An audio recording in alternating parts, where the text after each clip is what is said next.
E chi nasce per diventare scienziato, un grande musicista, un letterato, mi invece sono nasciuto per piccare. Chi non mi crede, un pigia sacca.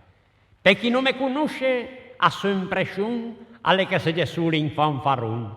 Ma questi tissi saccian per se norma che mi la queguli che pa che dorman. Mi sono nasciuto così, poco da fare. È un dono di natura e senza mai strafà. De volte, così per passatempo, me sfera di pugni contro il vento. O primo l'erfun che da chi me tocca, che parte tutti i denti con la bocca. Se poi che c'ho 5 o 6 cartelle, anche se le da giorno vedestele. Chi se permettere da solo in ronzon, perché diverto come ave in ballon. Che molin caso proprio in mesa a panza comanda 20 metri di distanza.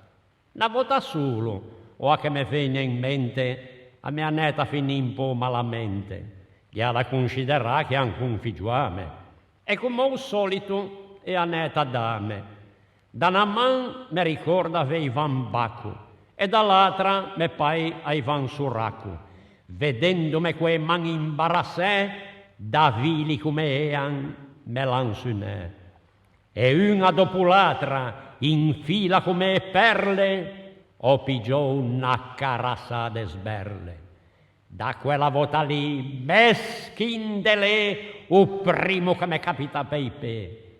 Sai io sceno 50 chili lurdi, ma un pugno me, ui fa venì balurdi.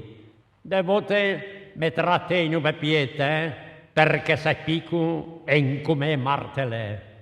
Mi son detto con 4 masnadieri, credevano di fare i bulli, gli arroganti, l'avessi visti filà come i levrieri.